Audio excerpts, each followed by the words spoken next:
एक बड़ा सा तालाब जहाँ एक नन्ही बतख अपनी माँ के साथ रहती थी, उसी तालाब के किनारे एक बिच्छू भी रहता था और तालाब के पास दलदल भी था। एक दिन नन्ही बतख तट पर आई तो उसने देखा कि एक बिच्छू दलदल में फंसा है। बहन, मुझे बचा लो। नन्ही को उस पर दया आ गई। उसने बिच्छू को दलदल से उठाकर सूखे स्थान पर रख दिया। बिच्छू को शैतानी सूझी। उसने नन्ही को डंक मार दिया। नन्ही पीड़ा से तड़प उठी। क्यों भाई, तुमने मुझे डंक क्यों मारा? क्या करूं, डंक मारना मेरा स्वभाव है। तुम यह गंदी आदत छोड़ दो, नहीं तो कोई मुसीबत में तुम्हारी रक्षा नहीं करेगा। बिच्छू उसकी बात अनसुनी कर आगे बढ़ गया। नन्ही अपनी माँ के पास नदी में चली गई। नन्ही बेटी, तुम कहाँ रह गई थी? माँ, एक बिच्छू दलदल में फंस गया था, उसे बचाने में देर हो गई। बेटी, यह तुमने बहुत अच्छा काम किया है। लेकिन बदले में उसने मुझे डंक मार दिया।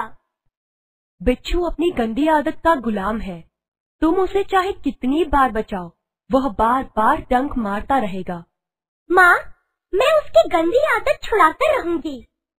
कुछ दिन बाद बिच्छू के प्राण पुनः संकट में पड़ गए। इस बार वह पानी की धारा में जा गिरा और डूबने उतराने लगा। मौत सामने देखकर बिच्छू को नन्ही की याद आई। वह नन्ही को पुकारने लगा। नन्ही, नन्ही, नन्ही। नन्ही ने उसकी करुण पुकार सुन ली। वह झपटकर बिच्छू के पास आ गई। अब मैं इस गंदे स्वभाव वाले बिच्छू को नहीं बचाऊंगी।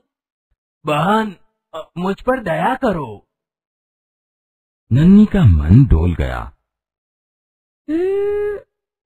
हो सकता है इसने अपनी गंदी आदत छोड़ दी हो। नन्ही ने बिच्छू को दोबारा जीवन दान दिया। बिच्छू ने अपने स्वभाव के अनुसार उसे डंक मारने के लिए आगे बढ़ा। नन्ही उसका इरादा समझ गई। बिच्छू भाई, ठिठक क्यों गए? डंक मारो। बिच्छू शर्म से पानी पानी हो गया।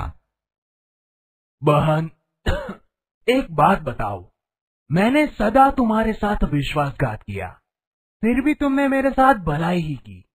ऐसा क्यों? भलाई करना मेरा स्वभाव है। मैं तुमसे बदला लेने के लिए अपनी अच्छी आदत क्यों छोड़ दूं? मेरा काम बचाना है। मैं मुसीबत में पड़े को बार बार बचाती रहूंगी। तुम्हारा काम डंक मारना है, तुम मारते रहो। देखती हूँ कौन जीतता है। नन्ही बहन, आज तुम जीत गई।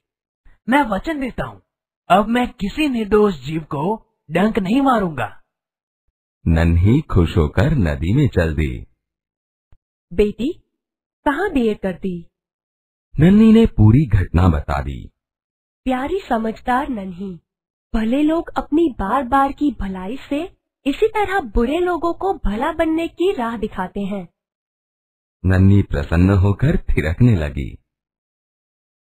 बोध, इस कहानी से हमें ये सीख मिलती है कि अच्छे लोग अपनी बार बार की भलाई से इसी तरह बुरे लोगों को भला बनाने की राह दिखाते रहते। बाल दोस्तों, आपने कई प्रकार की घटनाओं के बारे में सुना होगा। आप यहाँ पर जो घटना देख रहे हैं, उसके बारे में नीचे दिए गए प्रश्नों की मदद से सोचकर घटना का वर्णन कीजिए।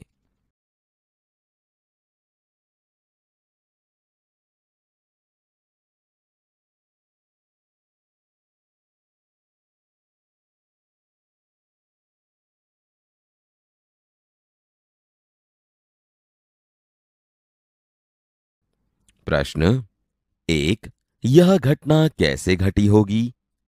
2, अकस्मात होने पर क्या हुआ होगा? 3, अकस्मात का कारण क्या होगा? 4, अकस्मात के समय हमें कौन सी सावधानी रखनी चाहिए? 5, आपने ऐसी घटना कब और कहां देखी थी? विद्यार्थी मित्रों, आपने संज्ञा की जानकारी तो प्राप्त की है। संज्ञा के बार बार के पुनरुक्ति को रोकने के लिए सर्वनाम का प्रयोग होता है। उसका एक अभ्यास यहाँ प्रस्तुत है, जिसे ध्यान से सुनिए, बाद में पढ़िए। सर्वनाम। निम्नलिखित परिच्छेद को पढ़िए। रमेश अच्छा लड़का है। रमेश के पिताजी शिक्षक है। रमेश की माताजी गृहिणी है। रमेश का बड़ा भाई कॉलेज में है। रमेश कक्षा 6 में पढ़ता है। रमेश मेरा अच्छा मित्र है। रमेश चतुर है। मैं और रमेश साथ में खेलते हैं। रमेश अच्छा लड़का है। उसके पिताजी शिक्षक है। उसकी माताजी गृहिणी है। उसका बड़ा भाई कॉलेज में है। वह कक्षा 6 में पढ़ता है। वह मेरा अच्छा मित्र है। वह चतुर है। हम साथ में खेलते हैं। निम्नलिखित वाक्य पढ़िए। 1. मैं डॉक्टर बनना चाहता हूँ। 2. तुम तो शिक्षक हो ना। 3. आप व्यापारी कैसे बन गए। 4. वह काम मुझसे नहीं होगा। 5. तुम्हें क्या पसंद है। 6. दाल में कुछ कम है। 7. मैं अपने आप काम कर लूंगा। बाल दोस्तों, इन वाक्यों के अभ्यास से आपको पता चला होगा कि संज्ञा के बदले इन शब्दों का उपयोग हुआ है। मैं, तुम, आप, वह, तुम्हें, कुछ, अपने आप जैसे शब्दों को सर्वनाम कहा जाता है। अब आप इन शब्दों का उपयोग कर वाक्य लिखिए। विद्यार्थी मित्रों, आपने नन्ही की कहानी तो सुनी। चलो एक ऐसी ही अन्य कहानी के कुछ चित्र यहाँ पर है। अपने शिक्षक की मदद से चित्रों पर चर्चा करते हुए कहानी बनाइए। चित्र देखकर कहानी का निर्माण कीजिए।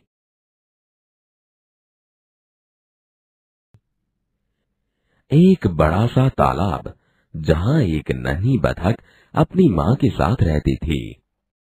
उसी तालाब के किनारे एक बिच्छू भी रहता था और तालाब के पास दलदल भी था। एक दिन नन्ही बतख तट पर आई तो उसने देखा कि एक बिच्छू दलदल में फंसा है। बिच्छू ने नन्ही से प्रार्थना की, बहन मुझे बचा लो। नन्ही को उस पर दया आ गई। उसने बिच्छू को दलदल से उठाकर सूखे स्थान पर रख दिया। बिच्छू को शैतानी सूझी। उसने नन्ही को डंक मार दिया। नन्ही पीड़ा से तड़प उठी। उसने बिच्छू से पूछा, क्यों भाई, तुमने मुझे डंक क्यों मारा। बिच्छू लापरवाही से बोला, क्या करूं, डंक मारना मेरा स्वभाव है। नन्ही बोली, तुम यह गंदी आदत छोड़ दो, नहीं तो कोई मुसीबत में तुम्हारी रक्षा नहीं करेगा। बिच्छू उसकी बात अनसुनी कर आगे बढ़ गया। नन्ही अपनी माँ के पास नदी में चली गई। माँ ने पूछा, नन्ही बेटी तुम कहाँ रह गई थी।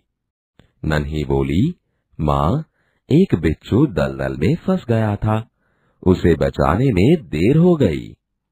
माँ खुश होकर बोली, बेटी यह तुमने बहुत अच्छा काम किया है। नन्ही बोली, लेकिन बदले में उसने मुझे डंक मार दिया। माँ बोली, बिच्छू अपनी गंदी आदत का गुलाम है, तुम उसे चाहे कितनी बार बचाओ वह बार बार डंक मारता रहेगा। नन्ही बोली, माँ मैं उसकी गंदी आदत छुड़ा कर रहूंगी। कुछ दिन बाद बिच्छू के प्राण पुनः संकट में पड़ गए। इस बार वह पानी की धारा में जा गिरा और डूबने उतराने लगा। मौत सामने देखकर बिच्छू को नन्ही की याद आई। वह नन्ही को पुकारने लगा। नन्ही ने उसकी करुण पुकार सुन ली। वह झपट कर बिच्छू के पास आ गई। सहसा ही उसके मन में विचार आया, अब मैं इस गंदे स्वभाव वाले बिच्छू को नहीं बचाऊंगी। बिच्छू गिड़गिड़ाने लगा, बहन मुझ पर दया करो। नन्ही का मन डोल गया। उसने सोचा, हो सकता है इसने अपनी गंदी आदत छोड़ दी हो। नन्ही ने बिच्छू को दोबारा जीवन दान दिया। बिच्छू अपने स्वभाव के अनुसार उसे डंक मारने के लिए आगे बढ़ा। नन्ही उसका इरादा समझ गई। वह मुस्कुराकर बोली, बिच्छू भाई ठिठक क्यों गए, डंक मारो। बिच्छू शर्म से पानी पानी हो गया। वह खिसियाकर बोला, बहन एक बात बताओ, मैंने सदा तुम्हारे साथ विश्वासघात किया, फिर भी तुमने मेरे साथ भलाई ही की, ऐसा क्यों? नन्ही बोली, भलाई करना मेरा स्वभाव है। मैं तुमसे बदला लेने के लिए अपनी अच्छी आदत क्यों छोड़ दूं? मेरा काम बचाना है।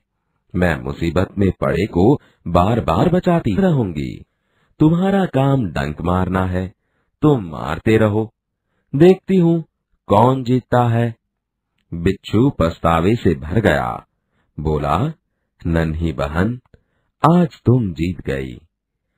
मैं वचन देता हूँ कि अब मैं किसी निर्दोष जीव को डंक नहीं मारूंगा।